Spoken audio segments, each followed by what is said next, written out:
Boa noite, igreja. Boa noite. Graça e paz do nosso Senhor Jesus Cristo. Amém. Hoje nós estaremos lendo 2 versículos do mesmo autor de cartas diferentes. O autor é o apóstolo Paulo, e eu convido primeiramente a igreja a abrir a palavra de Deus na carta de Paulo aos Filipenses, capítulo 4.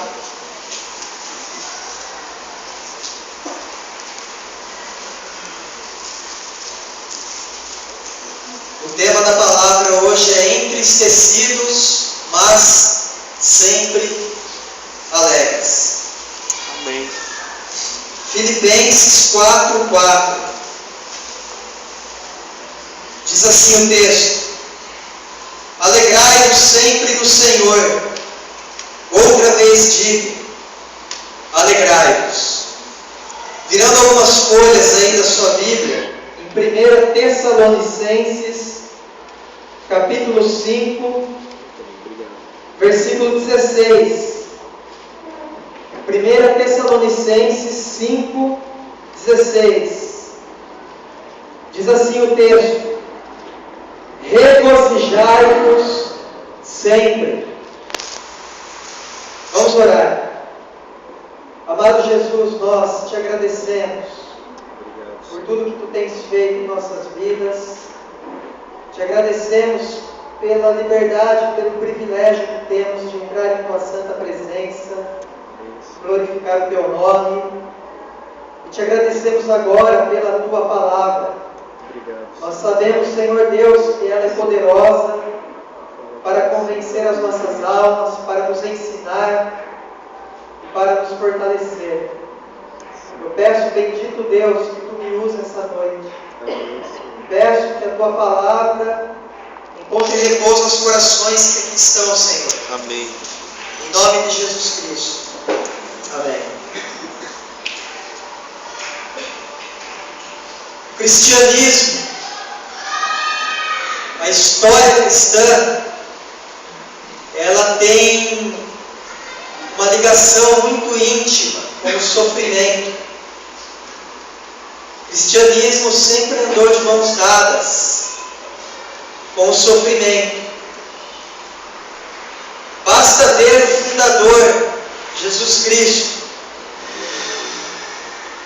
Jesus Cristo foi humilhado, foi difamado. Jesus Cristo foi torturado. Ele derramou lágrimas, assim como nós, ele conhece o sabor das lágrimas. E por fim ele entrega a sua vida num ato de amor. Entrega a sua vida na cruz. Sofrimento. Após ele tem os seus discípulos, aqueles que caminharam próximos a ele. Alguns foram exilados, e a tradição nos conta que outros foram crucificados de cabeça para baixo, outros foram decapitados. Sofrimento, dor, associado ao cristianismo. E após essa geração nós temos aqueles que nós chamamos de os pais da igreja. E com eles também não foi diferente. Muitos foram queimados, outros foram assados dentro de estátuas de bronze, e outros ainda foram lançados aos leões para espetáculo ao público. Diferente do que aconteceu lá no livro de Daniel, esses leões não tiveram as suas bocas tapadas. Foram destroçados. Ao longo da história, o cristianismo ele foi marcado por sofrimento.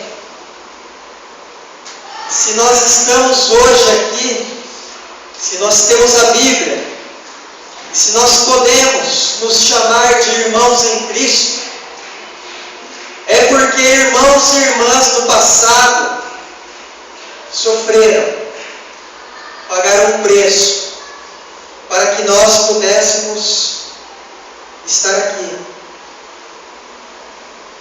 Ao longo da história, o cristianismo sofreu severa oposição. Hereges, homens que se levantavam com uma doutrina distorcida, enganando a muitos. Homens que começaram a comercializar a salvação, vendendo indulgências e distorcendo aquilo que nós chamamos de cristianismo. Infelizmente, hoje não é muito diferente. Principalmente naquilo que nós chamamos de evangélicos televisivos. O que nós temos visto, na maioria dos casos, são homens que se dizem líderes espirituais, comercializando a salvação, vendendo, barganhando, coisa que não tem nada a ver com o verdadeiro cristianismo. Ao longo da história também, grandes pensadores e filósofos nos difamaram. Por exemplo, Karl Marx nos chama de alienados, Nietzsche nos chama de covardes, Freud nos chama de infantis, e uma gama extensa de pensadores nos chama de supersticiosos. No entanto, nós estamos aqui esta noite, a despeito de tamanha oposição, a despeito de sofrimentos e de perseguições. Muito sofrimento foi suportado para que nós estivéssemos aqui hoje. E se eu perguntasse aqui, alguém sabe o que é sofrer? Alguém conhece sofrimento? Eu tenho plena convicção que em maior ou em menor grau, cada um daqui poderia citar um exemplo de sofrimento que já passou. Cada um daqui conhece o que é sofrer. Sofrimento comum, sofrimento que se estende para todos os seres humanos. O sofrimento faz parte da existência humana. E existe também um sofrimento que não é comum, que é aquele sofrimento por causa de Cristo. Aquele tipo de sofrimento que, se alguém perguntar, olha, por que você está sofrendo? Você pode falar, eu estou sofrendo por causa de Cristo. Então tem os sofrimentos comuns, doenças, enfermidades, a perda de emprego, a perda de alguém que se ama. Todos nós passamos por essas coisas. E existem os sofrimentos por causa de Cristo. Exemplo, sofrer um prejuízo por causa da justiça, principalmente no mundo corrupto, numa sociedade corrupta na qual nós vivemos. Alguém certa vez disse que o cristianismo não é uma colônia de férias. E é verdade. O cristianismo não é colônia de férias, e a Bíblia compara o cristianismo verdadeiro a um combate. Compara o cristianismo verdadeiro a um trabalho pesado, a uma maratona. Coisas que exigem obediência, que exigem disciplina, que exigem sacrifício. O cristianismo é comparado a isso. Eu dei aqui uma descrição parcial do que é cristianismo. E evidentemente eu foquei no sofrimento. Digo, amada igreja, que a vida cristã é maravilhosa. E eu não trocaria ela por nada. Mas, propositalmente, eu foquei no lado do sofrimento, que é para nos forçar a uma reflexão que dificilmente nós faríamos e que dificilmente nós gostamos de fazer, porque é natural a nossa busca pelo conforto. Eu busco conforto, eu evito ao máximo todo tipo de sofrimento. E se alguém me dissesse, olha, se você rastejar aí no esgoto, no final você vai se livrar do sofrimento, eu estaria lá. Eu estaria lá. Pequeno sofrimento para depois não sofrer nunca mais. A maioria das coisas que nós fazemos é para evitar sofrimento. Nós planejamos a nossa vida para evitar contratempos. E não é errado. Nós colocamos o nosso carro no seguro, na possibilidade de que aconteça algo pior. E aí nós nos prevenimos de antemão. Nós trabalhamos para curto prazo, saldar as nossas dívidas, manter o nosso estilo de vida e a longo prazo, quem sabe, desfrutar de uma boa aposentadoria, evitar sofrimentos. Nós muitas vezes procuramos um médico apenas para ver se está tudo ok. Alguns não procuram, né? Porque dizem que quem procura acha. Mas muitos de nós vamos ao médico na esperança de que esteja tudo bem e a partir daí também tomar algumas precauções. Nós evitamos a todo custo o sofrimento, mas infelizmente o sofrimento é algo que faz parte da nossa experiência, cedo ou tarde, vocês sabem disso, ele bate na nossa porta.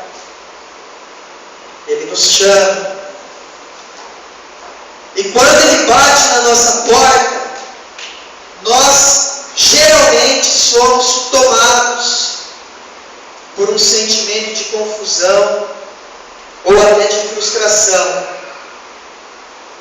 Talvez nós não falamos, mas dependendo do sofrimento, nós pensamos: Jesus Cristo me iludiu, fui enganado. Me ofereceram algo, eu não sabia o que era, cristianismo, e agora eu estou passando por tudo isso. Eu gosto do exemplo do profeta Jeremias. No livro de Jeremias, no capítulo de número 1, aparece o chamado de Deus a Jeremias. Deus chama Jeremias para ser profeta. E lá, Deus fala: olha, Jeremias, você vai falar aquilo que eu disser que você fale. E eu vou ser com você, Jeremias, e eu não vou te abandonar. Que promessa maravilhosa de Deus ao profeta Jeremias. Aí você vira algumas folhas ali do livro de Jeremias, e lá no capítulo 20, Jeremias diz: iludiste-me, Senhor. Fui iludido, fui enganado, eu não sabia que era isso. E mais alguns versículos ele fala: maldito seja o dia que eu nasci. Maldito seja o dia que lá em casa disseram: olha, está chegando um homem. Porque é que o ventre da minha mãe não foi a minha sepultura. Foi isso que Jeremias disse. Em seu momento de angústia, em seu momento de sofrimento, e nós sabemos também o que é sofrer, amada igreja. E aí nós passamos por diversos momentos tenebrosos, passamos por momentos de alegria também, mas essas nós consideramos que elas deveriam ser sempre. Quando chega o momento da dor, quando chega o sofrimento, nós muitas vezes nos desesperamos. Não nos conformamos. E perguntas como: por que, Senhor? Para que, Senhor?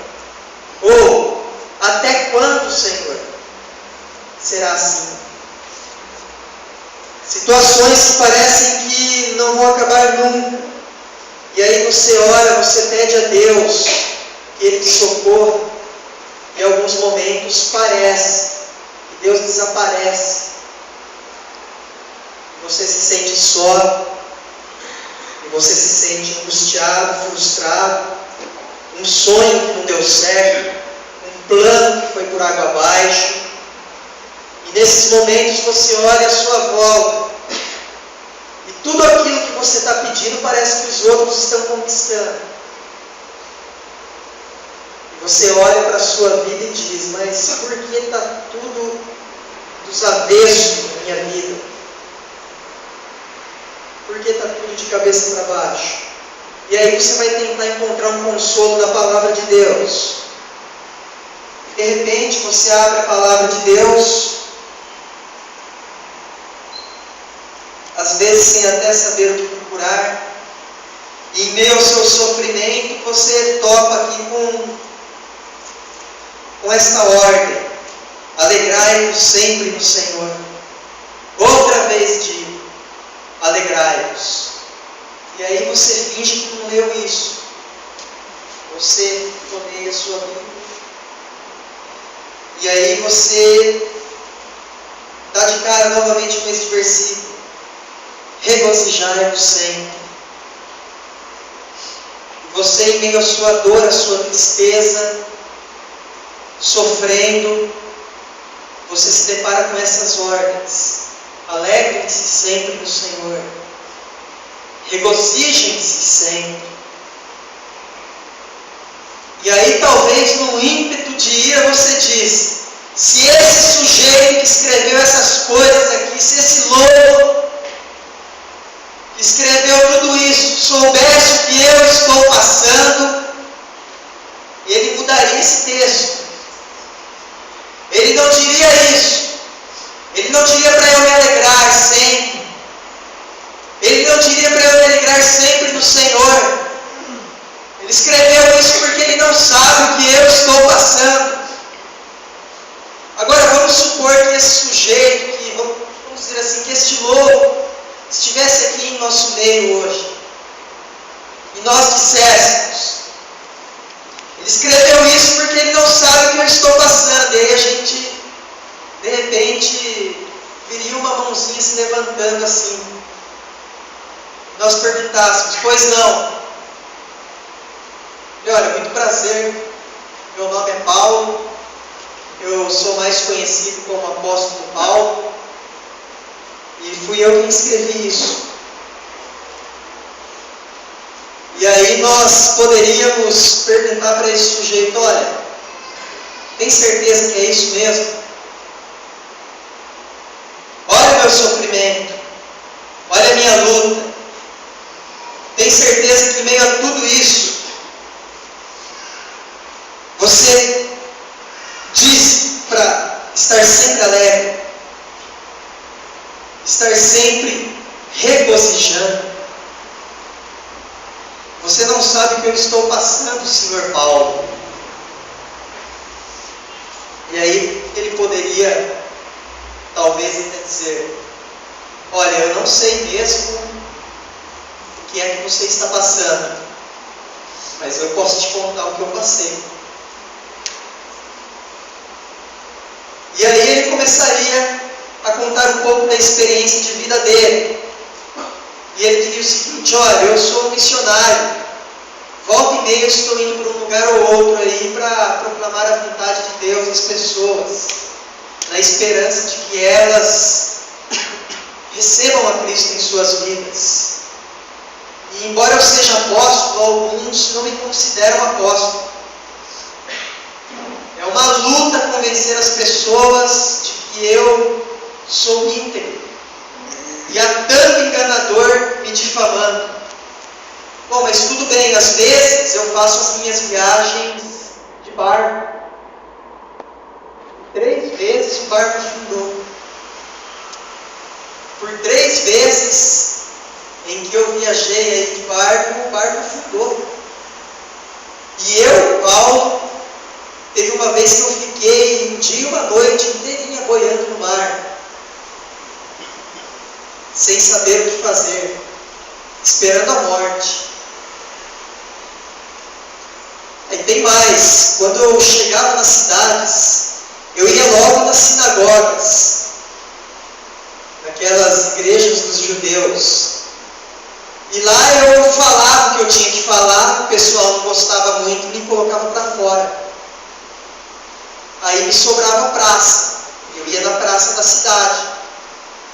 E eu pregava na praça da cidade, e o pessoal lá não gostava muito também.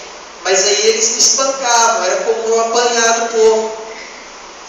Era muito comum eu apanhar. E teve um dia que eu apanhei tanto, que eu fiquei desacordado.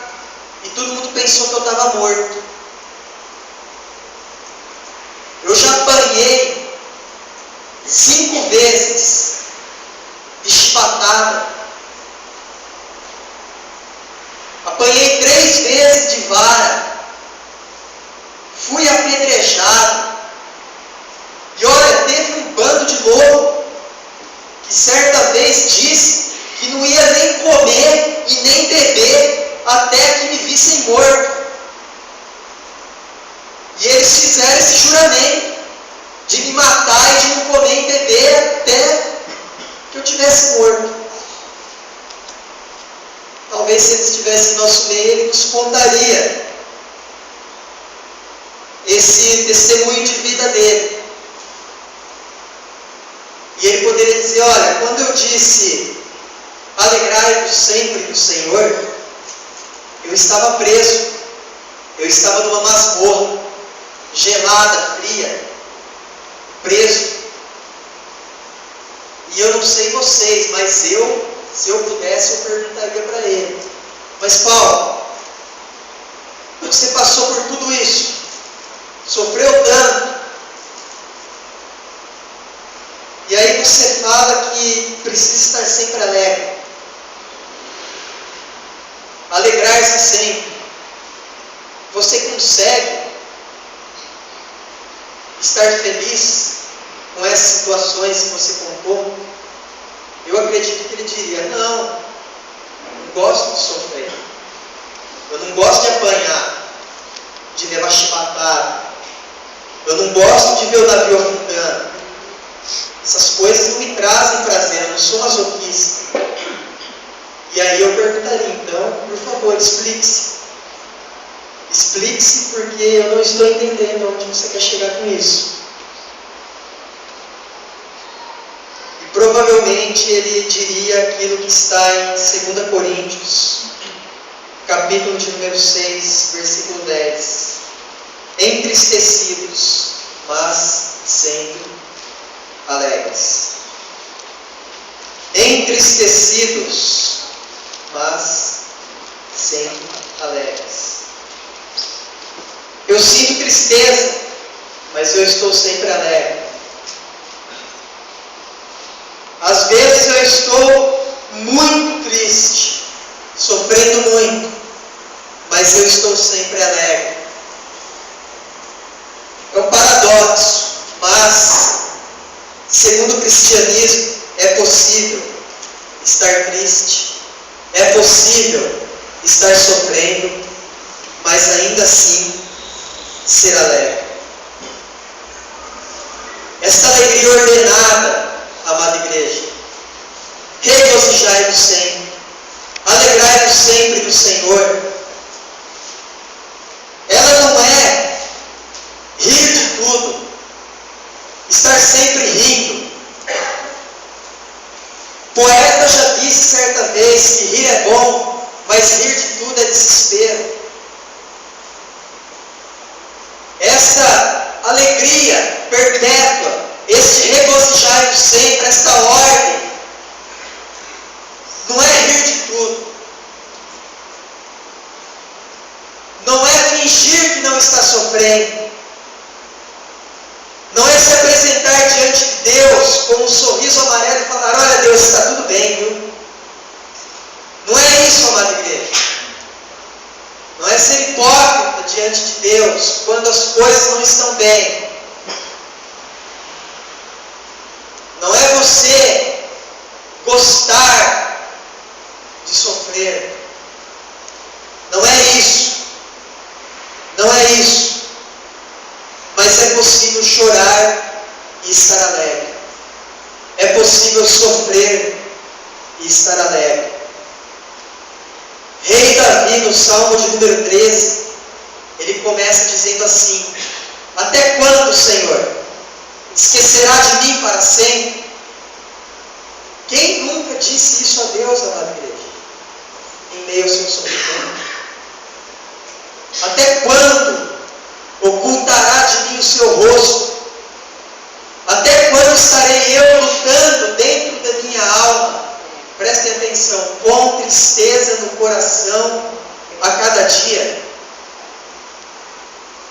Só que no mesmo salmo, no final dele, ele diz o seguinte: quanto a mim, confiarei na tua salvação. Alegre-se o meu coração na tua salvação. Mas ele não acabou de dizer que ele está com tristeza no coração a cada dia? Pois é, mas no mesmo salmo ele diz: alegre-se o meu coração na tua salvação. Então, se a alegria cristã não se baseia nas circunstâncias, a alegria cristã, amada igreja, ela não está baseada nas circunstâncias externas. Pode estar tudo desmoronando, mas o cristão, ele possui esta alegria no coração. Mas se ela então não está baseada em fatores externos, se eu então posso chorar, se eu posso sofrer, se é permitido que eu chegue diante de Deus e diga: Deus, as coisas não estão muito legais, e as coisas estão piorando, e parece que eu peço a você e você não me responde da maneira que eu quero, e você é muito paciente, Deus, e eu sou muito apressado, e eu não tenho o que fazer. Então, se a alegria cristã, ela não depende dessas circunstâncias externas, no que é que ela está baseada? O que é que o apóstolo Paulo quer dizer quando ele diz: olha, eu posso estar preso, eu posso apanhar, eu posso participar de naufrágios, eu posso ser jurado de morte, mas eu estou sempre alegre. O que é que se baseia essa alegria? Essa alegria, ela se baseia na esperança que nós temos em Cristo Jesus. A nossa alegria está baseada na esperança e na fé em Cristo Jesus. E o que isso significa? É uma alma convencida a confiar em Deus em toda e em qualquer circunstância. Aleluia. É um coração que já está vendido a confiar em Deus. É um coração que já não abre mão, ainda que aparentemente Deus desapareceu. É uma fé que tem certeza que as coisas não permanecerão do jeito que são. A alma é convencida. Ela está convencida disso. Ninguém tira isso. Ninguém tira isso. Por exemplo, eu acredito que todos aqui já se depararam com alguém que tem um coração convencido nessa esperança em Cristo. Eu mesmo conheço pessoas assim, pessoas que sofrem, e você olha para essa pessoa e ela está sofrendo, mas quando ela abre a boca, depois que ela falou do sofrimento, depois que ela chorou, depois que você se compadeceu, essa pessoa ela abre a boca e a esperança flui da vida dela. São pessoas que, se você olha, você diz: olha, eu não passaria conseguiria passar por isso que essa pessoa está passando. Você já se encontrou com pessoas assim, em que você olha e você diz, olha, se fosse eu no lugar dessa pessoa, eu não passaria por isso. E essa pessoa está passando por isso. E ela reafirma a sua fé em Cristo ainda que ela diga, olha, parece que Deus me abandonou. Mas ela diz, eu sei que Ele não abandonou. E aí você vê um coração em paz, ainda que está tudo desmoronando. E você consegue extrair dali paz e serenidade, ainda que esteja tudo desmoronando. Alegria cristã é esperança em Cristo. Aleluia. Alegria cristã é esperança em Cristo. Para essas pessoas, não adianta você falar, olha, tem que encontrar uma outra possibilidade para você se livrar dessa situação. Tem que encontrar um outro meio. Abandona Deus, amaldiçoa o seu Deus e morre. Não adianta. A pessoa não abre mão, ela está obstinada a confiar em Deus, ainda que esteja tudo aparentemente dando errado. Ela está obstinada a confiar em Deus. O apóstolo Pedro, ele diz em sua primeira carta o seguinte: bendito Deus e Pai de nosso Senhor Jesus Cristo, que segundo a sua muita misericórdia, nos regenerou para uma viva esperança, mediante a ressurreição de Jesus Cristo dentre os mortos, para uma herança incorruptível, sem mácula, imarcessível, reservada nos céus para vós outros, que sois guardados pelo poder de Deus mediante a fé, para a salvação preparada para revelar-se no último dia. Nisto exultais. Nisto o quê? Nesta viva esperança. Nisto exultais, embora no presente, por breve tempo, se necessário, sejais conquistados por várias provações. Essa esperança ela é sobrenatural e ela é experimental. O mesmo Paulo diria, olha, alegre-se em suas tribulações, porque a tribulação produz perseverança. A perseverança, ela traz consigo experiência. E a experiência, esperança. E a esperança não confunde, porque o amor de Deus é derramado em nossos corações. Glória a Deus. É por isso que eu gosto de olhar para o exemplo dos mais experimentados, dos mais velhos, aqueles que estão em nosso meio. E permitam-me assim os presbíteros chamados de mais experimentados. Mas se você olhar para a vida destes homens, eles possuem histórias e histórias e mais histórias de sofrimentos em suas vidas. Experimentados. No entanto, eles estão aqui esta noite. E se nós perguntássemos,